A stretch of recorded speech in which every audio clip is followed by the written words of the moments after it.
నిన్న మొన్న మాజీ మంత్రివర్యులు బాలినేని వాసన్న మాట్లాడుతూ నిజంగా కూడా ఒక అబద్ధాన్ని ఒక స్వార్థ ప్రయోజనం కోసం తను మాట్లాడిన తీరు ఖచ్చితంగా ప్రజలు హర్షించరు. తన మంత్రిగా ఉన్నప్పుడు జరిగినటువంటిదంతా కూడా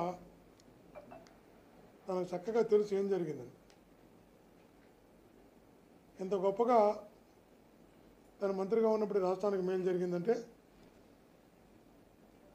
విద్యుత్ చరిత్రలోనే ఒక చారిత్రకమైన ఒప్పందం జరిగింది.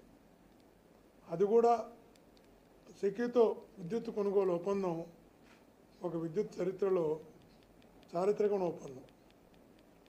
సంవత్సరానికి 3,700 కోట్ల రూపాయల ఆదాయం ఇస్తూ 25 ఏళ్లకు 1,00,000 కోట్ల రాష్ట్రానికి ఆదాయం వచ్చేలాగా జరిగినటువంటి ఒప్పందం. ఎవ్వరూ కూడా వాసన్న వాళ్ళకి దగ్గర అవ్వడం కోసం, వాళ్ళ మెప్పు పొందడం కోసం, వాళ్ళని మెప్పించడం కోసం, వాళ్ళకి దగ్గర ఏదో ఒక రకంగా రాజకీయంగా ఎదగడం కోసం ఈ స్థాయికి దిగజారుతాడని నేను కళ్ళలో కూడా అనుకోను. మంచిని మంచిగా చెప్పుకోలేనటువంటి హీన దినస్థితిలోకి ఆయన నిలిపినాడు ఈరోజు. నిజంగా ఇది తన క్యారెక్టర్కి తను అనుకుంటున్నారు. జగన్మోహన్ గారి వ్యక్తిత్వాన్ని హననం చేస్తే తనను గుర్తిస్తారు, గౌరవిస్తారు, తనకు పార్టీలో ప్రాధాన్యత ఇస్తారు అనే ఒక భ్రమలో తన వ్యక్తిత్వాన్ని తను హననం చేసుకుంటున్నాడు, తన వ్యక్తిత్వాన్ని తను దిగజార్చుకుంటున్నాడు. ఈ ప్రజలందరూ కూడా అలా భావిస్తున్నారు అనే విషయాన్ని నిజంగా వాసన మర్చిపోతున్నాడు. ఇది మంచిది కదా, ఎందుకంటే తను నేను ఎంపీ ఎమ్మెల్యేలుగా పోటీ చేశాం, తిరిగాం. కానీ ఎవరినో మెప్పించడం కోసం, ఎవరికో దగ్గర కోవడం కోసం, ఏదో ఒక ఎమ్మెల్సీ అవ్వడం కోసమో, దానికన్నా పై పదవి కోసమో ఈరోజు మనిషి అలా దిగజారిపోతాడు మేమైతే ఊహించలేకపోయాం.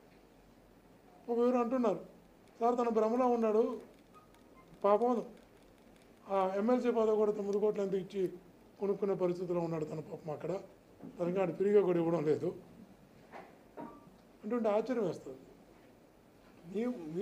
మీరు మంత్రిగా ₹2.49 ఇంట్రెస్ట్ రేట్ ట్రాన్స్మిషన్తో కలిసి ఒక బ్రహ్మాండమైన ఒప్పందం జరిగి సంవత్సరానికి 3,700 కోట్ల రూపాయలు రాష్ట్రానికి ఆదాయం రావడం, నాణ్యమైన విద్యుత్తు, పగటిపూట విద్యుత్తు ఇచ్చేలాగా ఒక ఒప్పందం కుదిరితే నా పేరులో ఇంత మంచి ఒప్పందం జరిగిందని నేను చెప్పాల్సింది పోయి అర్ధరాత్రుల్లో నా చేత సంతకాలు పెట్టించాలంటే నేను సంతకం పెట్టలేదు, సంబంధం లేకుండా క్యాబినెట్ అప్రూవ్ చేశారంటున్నారు.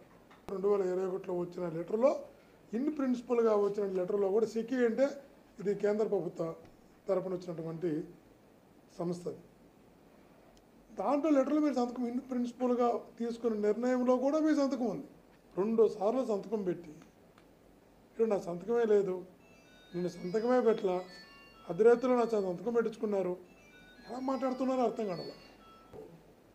ఏ కుటుంబం అయితే నేను పైకి తీసుకురావడానికి బ్యాక్ బోన్గా నిలిచిందో ఆ కుటుంబాన్ని ఇబ్బంది పెట్టడానికి, వ్యక్తిత్వాన్ని హననం చేయడానికి ప్రయత్నం చేయడం అన్నది నాకు తెలిసి